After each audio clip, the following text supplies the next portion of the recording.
ഗജാനനം ഭൂതഗണാതിസേവിതം കപിത്വജംഭൂഫലസാരഭക്ഷിതം ഉമാസുതം ശോകവിനാശകാരണം നമാമി വിഘ്നേശ്വരപാദപങ്കജം.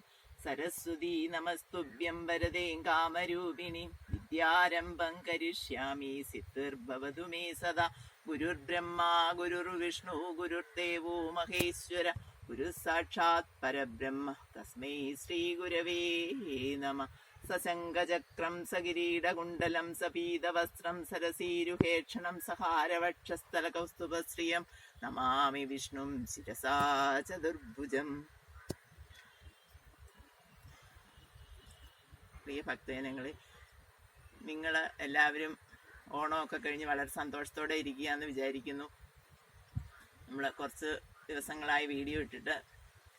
അപ്പം ഇന്ന് ഭഗവാന്റെ വളരെ പ്രധാനപ്പെട്ട ഒരു ദിവസമാണ് നാളെ. അദ്ദേഹം ജനിച്ച ദിവസം. ഒരു പൂർണ്ണ പുണ്യാവതാരമായിട്ട് ഭഗവാൻ ഭൂമിയിൽ അവതരിച്ച് നമുക്കെല്ലാം വേണ്ട എല്ലാ മാർഗനിർദ്ദേശങ്ങളും, ഒരു ജീവി ജനിച്ച് അവൻ്റെ ആയുസ് തീരുന്നിടം വരെ, ഒരു മനുഷ്യൻ ജനിച്ച് അവൻ്റെ ആയുസ് തീരുന്നിടം വരെ എങ്ങനെ ജീവിക്കണമെന്ന് ഉള്ളതിൻ്റെ മകുടോദാഹരണമായി ജീവിച്ച് ഈ ലോകത്ത് നിന്നും പോയ ഭഗവാന്റെ അവതാരമായ ശ്രീകൃഷ്ണ അവതാരമാണ്. അതിൻ്റെ ഓർമ്മയായ ശ്രീകൃഷ്ണ ജയന്തിയാണ് നാളെ നടക്കുന്നത്. അപ്പം ഭഗവാനെക്കുറിച്ച് എനിക്കറിയാവുന്ന വളരെ കുറഞ്ഞ വാക്കുകളിൽ സംസാരിക്കുകയാണ്.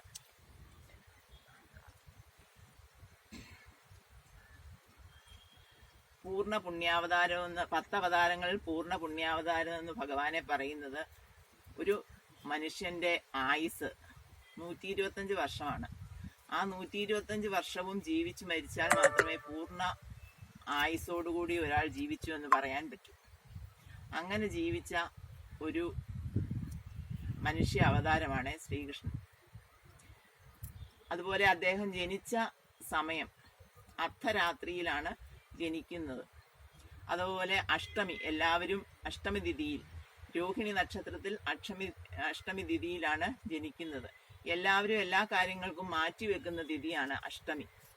ആ തിഥിയിലാണ് അദ്ദേഹം ജനിച്ചത്. അദ്ദേഹം ജനിച്ചത് അമ്മയുടെയും അച്ഛൻ്റെയും കൂടെ കാരാഗൃഹത്തിലാണ്. കാരാഗൃഹത്തിൽ ജനിച്ച് അന്യഗ്രഹത്തിൽ വളർന്ന് 12 വയസ്സ് കഴിഞ്ഞപ്പോഴേക്കിന് സ്വന്തം അമ്മാവനെ കൊന്ന് മുത്തച്ഛനെ രക്ഷിക്കേണ്ട അവസ്ഥ വന്നു. അങ്ങനെ അത് കഴിഞ്ഞ് ഒരുപാട് ശത്രു വിജയങ്ങൾ നേടി. അത് കഴിഞ്ഞ് എല്ലാവരും ഉപേക്ഷിക്കപ്പെട്ട് ശത്രുക്കളുടെ തടവറയിൽ കിടന്ന സ്ത്രീകളെ മോചിപ്പിച്ചപ്പോൾ അവർക്ക് തിരിച്ചു പോകുമ്പോൾ ആരുമില്ല എന്ന് പറഞ്ഞ അവസരത്തിൽ അദ്ദേഹം എല്ലാ ആൾക്കാരെയും സ്വന്തം പത്നിമാരായിട്ട് സ്വീകരിക്കുകയാണ് ചെയ്തത്. സ്വീകരിച്ച അവർക്കെല്ലാവർക്കും ജീവിതം, അതായത് എന്താണ്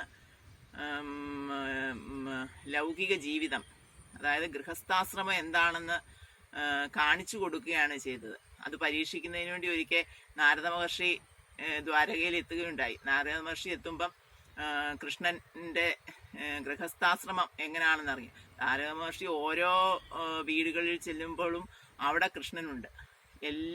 ഏത് വീട്ടിൽ ചെന്നാലും അവിടെ കൃഷ്ണനുണ്ട്. അപ്പം അങ്ങനെ നാരായണ മഹർഷി അവസാനം ഭഗവാന്റെ മുമ്പിൽ കുമ്പിട്ട് മാപ്പപേക്ഷിക്കുകയാണ് ചെയ്യുന്നത്. പരീക്ഷിക്കാൻ വേണ്ടി ഇറങ്ങിയതാണ്. അതായത് രാവിലെ ഒരു വീട്ടിൽ ചെല്ലുമ്പം ഭഗവാന് കുട്ടികളെ കുളിപ്പിക്കുന്നു, ഒരു വീട്ടിൽ ചെല്ലുമ്പം ഭഗവാൻ ഭക്ഷണം കഴിക്കുന്നു, ഒരു വീട്ടിൽ ചെല്ലുമ്പം ഭഗവാന് ഭാര്യയോടുകൂടി ഇരിക്കുന്നു. അങ്ങനെ ഗൃഹസ്ഥാശ്രമിയായിട്ട് എല്ലായിടത്തും നിറഞ്ഞു നിൽക്കുന്ന ഭഗവാനെയാണ് നാരദ മഹർഷി കാണുന്നത്. അതുപോലെ അത് കഴിഞ്ഞ് യുദ്ധം, അതായത് ധർമ്മം സംരക്ഷിക്കുന്നതിന് വേണ്ടി, ധർമ്മം ക്ഷയിച്ചപ്പോൾ ധർമ്മം സംരക്ഷിക്കുന്നതിന് വേണ്ടി യുദ്ധത്തിൻ്റെ തേരാളിയായി മാറുകയാണ്.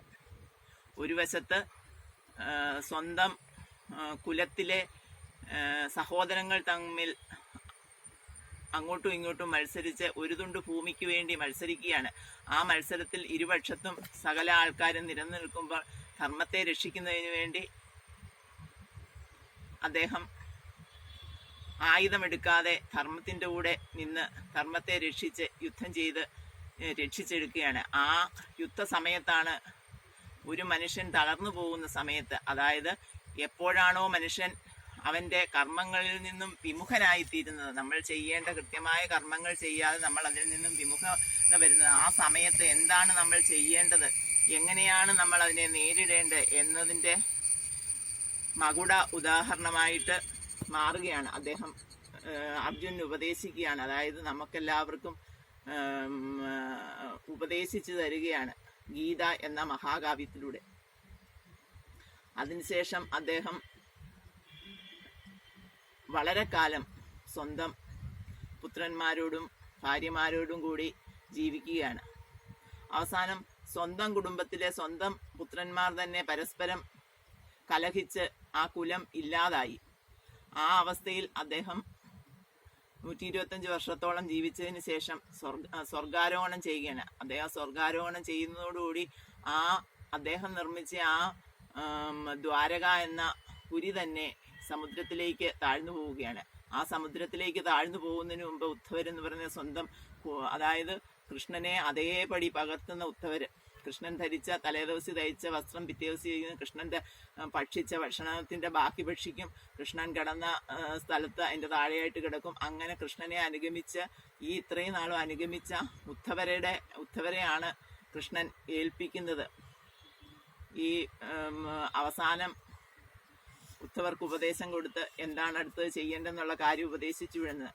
അപ്പം ഭഗവാൻ പറയും, ഞാൻ ഈ ദ്വാരക വെള്ളത്തിനടിയിലായി പോകുമ്പോൾ എൻ്റെ അച്ഛനമ്മമാരും അതിനു മുമ്പ് തലമുറകളായി ഞാനും പൂജിച്ച കൃഷ്ണവിഗ്രഹം വെള്ളത്തിൽ പൊങ്ങി വരും. ആ പൊങ്ങി വരുന്ന കൃഷ്ണവിഗ്രഹത്തെ എടുത്ത് ഉചിതമായ സ്ഥലത്ത് പ്രതിഷ്ഠിക്കണം. അത് കലിയുഗത്തിന് ആധാരമായി തീരും എന്ന് ഭഗവാൻ പറഞ്ഞു. അങ്ങനെ ഉദ്ധവര് ഇങ്ങനെ നോക്കി നിൽക്കുമ്പം ദ്വാരക പുരി വെള്ളത്തിലേക്ക് പോവുകയാണ്. ആ വെള്ളത്തിൽ പോയി ദ്വാരക വെള്ളത്തിലേക്ക് മുങ്ങി പോകുമ്പം ആ വെള്ളത്തിൻ്റെ ഓളത്തിൽ അലയടിച്ച് ഭഗവാന്റെ വിഗ്രഹം കരയ്ക്കടിയുകയാണ്. അതും എടുത്ത് ഇതെന്താ ചെയ്യേണ്ടതെന്നറിയാതെ ഉദ്ധവര് അതും കൈ പിടിച്ച് കരഞ്ഞ് ഇങ്ങനെ നാടുകൾ തോറും നടക്കുമ്പോഴാണ്, കുറേ ദൂരം നടന്നു കഴിയുമ്പം